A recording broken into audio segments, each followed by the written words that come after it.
What's up guys, NepentheZ here and welcome to some FIFA 15 gameplay and some FIFA 15 Ultimate Team gameplay reactions. On the screen you are seeing some head-to-head gameplay ripped from the Twitch live stream that happened a few days ago at Gamescom. As you guys well know, I was at Gamescom and I did get some hands-on time on both head-to-head and Ultimate Team, and I just want to run you through my thoughts and feedback and some thoughts and opinions on some features that aren't included that I thought would be included and that are included that are going to be good, the good and the bad about the game, and whether, like, you know, just an honest opinion. And already when I spoke about this on Twitter that this is what I was going to do today, I had a few people just be like, oh, EA have paid you, blah blah blah blah blah, you're never going to say bad things about it.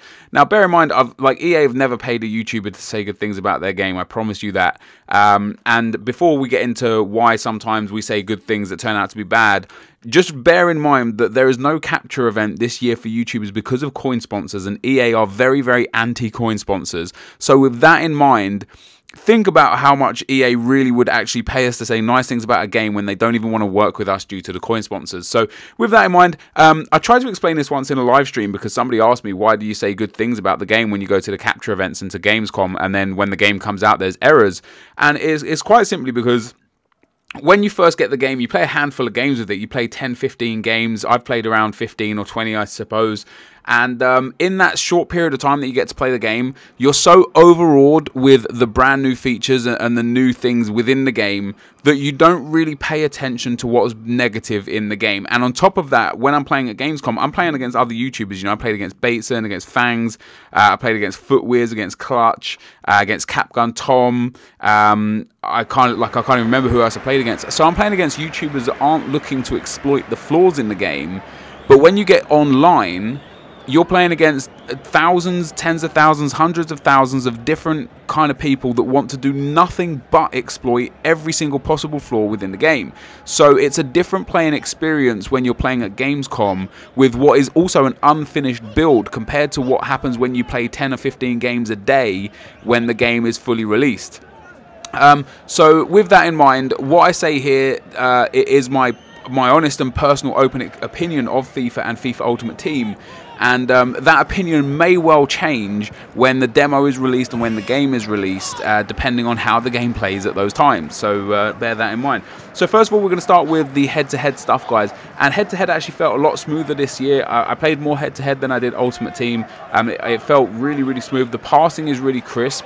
The gameplay is a lot faster on head-to-head, and you know how Ultimate Team is more of an arcadey game mode and head-to-head was more realistic? Well, I feel like they've kind of turned head-to-head and toned it a little bit more towards the arcade side of things and a little less towards the realism and realistic side of things, which in my opinion is a good thing, because I played one game of head-to-head in FIFA 14, and that was a 2v2 head-to-head seasons game, and I never went back to it because it is horrible in my opinion. I really didn't like it. But this year, I can actually see myself doing a race to Division 1, or, you know, just having fun playing on head-to-head, because the gameplay is smooth, it's clean, the players are they're so much more responsive. It's really nice to play with, and yeah, it's just it feels like a much smoother, much nicer game. Now with that said, there are still a few things that bother me about the game. So first of all, there are still unnecessary replays within the game. You know, sometimes the ball will go out for a goal kick, and it's only like a 3 or 4 second clip, but it's like 3 or 4 seconds of the goalkeeper just standing there, walking to pick the ball up or to put the ball down, and then it cuts to the goal kick. And it's really frustrating because although it's only 3 or 4 seconds, if you get 10, 20 goal kicks in a game, you're all of a sudden looking at like 2 to 3 minutes game time added onto your game for one little cutscene that you genuinely don't give a shit about. It's quite frustrating. There's still a few other animations in there that I feel were literally just in there as filler, and they're brilliant when you first see them. You're like, oh wow, look at that, the goalkeeper goes and puts the ball down on the field. Ultimately, I don't give a shit about the goalkeeper putting the ball down on the field. I just want to play the goddamn game, and the cutscenes and the mini animations, they do nothing but wind me up. The other problem with the game, which EA are fully aware about and have been very open with us whilst we were at Gamescom about, is the goalkeepers. Now this is funny because EA have focused a lot of their media attention on the new abilities within the goalkeepers, and whilst I will start with the negatives, there are some positives here, but the goalkeepers are fucking terrible. Like, I'm not even kidding, literally terrible. And the demo build that you guys are going to play, you are going to experience some of the most AIDS goalkeepers you have ever played with. If you thought last year was bad with those long shots and finesse shots from 40 yards, you just wait for this year. I'm not kidding. Like, oh man, it's just so, it hurts your face, the stupid things they do. You can shoot. Like, the shooting itself is quite broken as well. If you put like the power bar, like, instantly, it is like insta power, you know, like you tap it and you get no power. You tap it, you know, you hold it for like a half a second and it goes into the red and you scoop it over the bar. Like, there's no medium there. Like the way the power bar charges up is very different, and it's not comfortable. And if that is how it is in the final build, it's going to take a lot of getting used to, because it wasn't nice to play with. But other than that, like, whenever you got in on goal, the goalkeepers made for power shots and for long shots and finesse shots, the goalkeepers would make ridiculous saves. Like, I'm talking retarded saves. Petr Cech was unreal for me when I used him. Peter Schmeichel were very much the same. And they, you know, there's something like I think it was like 19 or 90 or something like that, new animations for the goalkeepers in the game, and they look really good. So like when they dive, you know, sometimes now they dive and they palm it away with their trailing hand. They jump back and tip the ball just over the bar. Like, these new animations for the goalkeepers, they're really nice. They look really good. When the goalkeeper pulls off a wonder save, you feel like, oh my god, what a save, you know, like there is that emotion there with it. But when you tap the ball at a goalkeeper or chip the ball at a goalkeeper, they literally stand there and do nothing.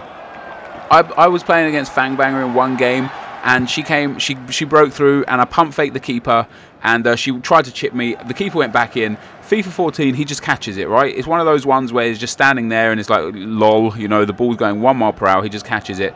Not in FIFA 15, guys. In this build, in this game that I played, the goalkeeper didn't even do anything. He just stood there and watched and turned around as he watched the ball go into the goal, and then just stood there. He didn't even dive for it afterwards or anything. The shooting, well, the powerless shots that go towards the goalkeeper would either just go in as the goalkeeper would just watch them, or they would parry them out. They'd fall over and, like, you know, push the ball out to a striker or something.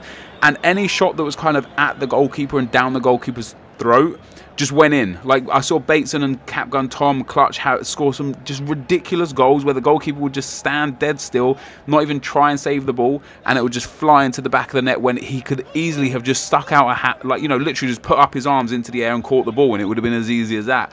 So there is massive issues with the goalkeepers.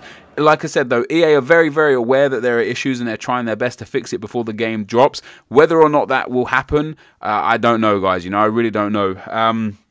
But moving on, guys, we have got new legends in FIFA Ultimate Team. I did speak about them in a previous video yesterday. It's good to see a couple of left backs thrown into the game. It's going to mean full legend teams or legend defenses. It's going to be easier to build legend teams basically with the left backs, and obviously Gary Neville at right back. They've got a couple new goalkeepers, a lot of new defenders, a few new forwards.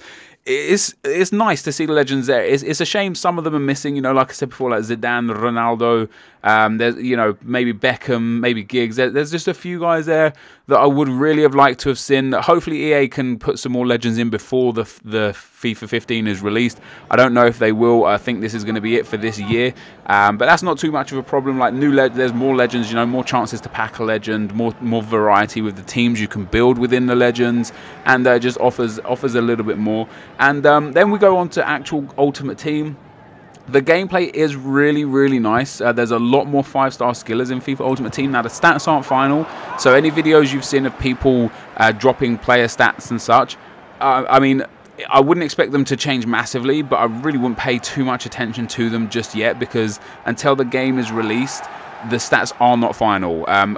From experience last year, most of the stats that we saw when EA were telling us the stats aren't final were the final stats, but some of them did change here or there. And also, when you're seeing, you know, I know Bateson's like tweeted out a few of the stats and stuff, but he's tweeting out like the overall card rating. That doesn't really give you a guide or an idea on what the stats actually are. It doesn't show you the pace, the you know, the shooting, the physical, the passing. It doesn't show you those things. All you're really seeing is the actual overall, and ultimately, as we well know with players in FIFA, that's actually quite irrelevant.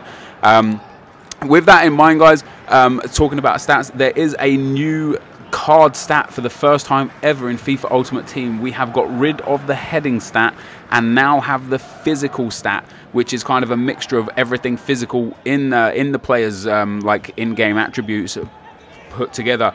I believe, and after building a few teams and playing with a few teams built specifically for physical abilities, I believe this is going to massively change the way people view players.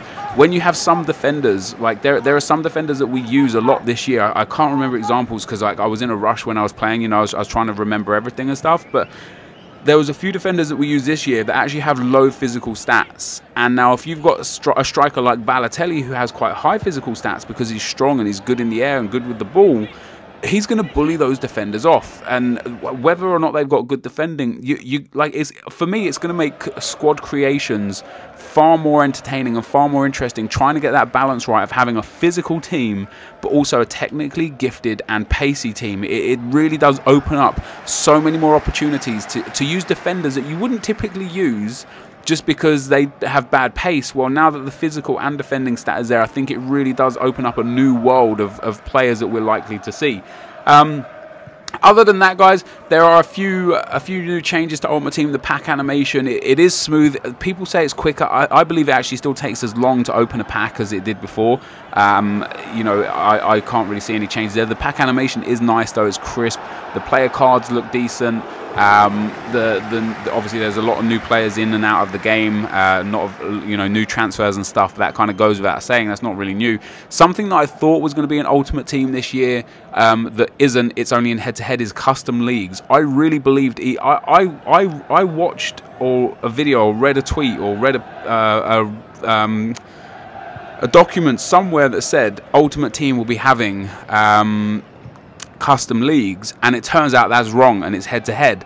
So I don't know where I got that from, and I was super excited for it, but it turns out it's not going to happen, and that is such a shame because it would have been a massive feature for FIFA Ultimate Team to have custom leagues in it. But I do feel like EA are going to do what they do most years and trial it on head-to-head first, and then bring it to Ultimate Team when they see that it works. So, that's something to look forward to for FIFA 16, I guess, which is obviously a long way off and a bit of a shame. They do have the loan system in place. It is a pretty cool feature. You do get the player for like a certain period of games, and we did have a Ronaldo and a Messi in the Foot studio there to play with that were on loan, and you use them. If you put them on the bench, it says, if you use this player, it's going to use one contract of his loan, blah, blah, blah, blah, blah, and then after the contract's run out, he just leaves your team and he's no longer in your team. I think that's going to be a really good feature for those of you that typically can't afford the big players, but do have, the EA Sports catalog points to spend and can go out there and buy yourselves a Ronaldo and a Messi for a few games to try them out, to actually be able to have that ability to say, yeah, I've played with Ronaldo this year. I think that's an awesome feature from EA, and I think it's going to really encourage people to play FIFA a lot more. It'll be interesting to see if you can only loan them once or have them gifted to you, or loan them multiple times, and each time you loan them perhaps it costs more, or such and such and such. It will be interesting to see those little details. And lastly but not leastly, they have like a squad builder or a concept squad builder in the team. So let's say you put a player in, let's say you put in, I don't know, Olivier Giroud as a striker in a 4-4-2, and then you hit concept squads. It will literally show you the players that will get decent chemistry with Olivier Giroud, and again, it just opens up a world of options for building teams and having more creative and more unique teams. I didn't really pay too much attention to the chemistry systems during the time that I did have to play it, because I wanted to get as much hands-on game time as possible. But I really like the feel of the game. I've only explored those two avenues as well. I haven't touched career mode. I haven't touched anything else. No pro clubs or anything like that. I didn't get to see that. I didn't get to play with that. I only got to play with Ultimate Team and head-to-head. But from first impressions, and again, like I said at the start of the video, bear in mind that first impressions are very changeable. From first impressions, this game is going to be fantastic as long as they can fix the goalkeepers as soon as possible. Because if the goalkeepers are broken when the game is released, it is going to be one of the worst games they have released in many years. In spite of all the brilliant new things that they've added, it is game breaking. This goalkeeper error, it is actually game breaking. I'm sure they are working 24/7 to fix it, and I hope for all of our sakes that they do fix it before the game is released. Like I said, the gameplay is smooth. I like a lot of the new animations. Apparently there's one new skill move. I'm yet to see it, but I've been told it's there. It wouldn't surprise me if there was actually more than one new skill move that we just didn't figure them out or get to see them. And there's a lot of new 5-star and 4-star skillers and such. And it's, you know, it was good to play. It was good to play. The goalkeepers were an issue. The gameplay feels really crisp, really smooth. The passing is really nice, and the touches and the control on the ball is really nice. There were a few other glitches. Like I don't know if you guys saw, there was a video that went kind of viral where Sergio Aguero gets like put clean through on goal. And he controls the ball, and as he controls the ball, for some reason, an animation where he goes and argues with the ref was kind of kicked in, and he literally just stopped the ball and walked over to the ref and started complaining. But the game was still going on. There was no stoppage in play. The game was still there. It was just a bit of a bug, a bit of an error. And one other thing that happens now is, you know, before when the ball used to go out for a goal kick, the clock would stop in the top left-hand corner, like the in-game clock. Well, now it keeps running, but it runs in real life time. So if you're at like 20 minutes and the ball goes out, play for a goal kick, where if you take 10 real life seconds to kick the ball back out, it will be at 20 minutes and 10 seconds before it clicks back into the kind of like the FIFA time, and this I think it's like 8 seconds per 8 in-game seconds per 1 real life second, so it clicks back into that. So that's another cool little feature. It doesn't really mean too much, but it's there for sure. And other than that, there's not really much more that I noticed that had changed with the game. There is now new tactics that people are going to be pissed off with. The formations are very much the same from what I could see. I actually didn't even see any new formations at all. But there is now you know, you have like ultra defensive, balanced attacking, and ultra attacking. There is now all out attack, which is another like a feature ahead of ultra attacking. But there is also park the bus, which is the one before ultra defensive. So forget ultra defensive. You can go park the bus and keep all your players behind the ball, and that is going to be a bitch to deal with, like an absolute bitch to deal with. I'm sure people are going to find ways to use that to exploit gameplay and exploit people's abilities and really, you know, try and fuck up the game with it, really. I don't think it was necessary. I think what we currently had with ultra defensive, balanced attacking, and ultra attacking was absolutely perfect. There was, in my opinion, no need to add the extra ones, but EA have done so anyway. That's all I can think of right now, guys. If anything else comes to mind, I will put up a follow-up video talking about it. Apologies, the gameplay's in 480p. Like I said, that's all I could get off the Twitch stream. I couldn't get it in any higher quality. And overall, like I said, I think other than a couple of things here and there, I think this could be one of the better games in the last few years. But there are a few things that need to be fixed before that's an absolute guarantee, you know. So we'll see what EA can come up with in the kind of month and a half they've got until FIFA 15 drops. And yeah, this is going to be the end of the video. So thank you guys for watching. Hopefully you enjoyed this, and I'll see you next time. I'm out. Peace.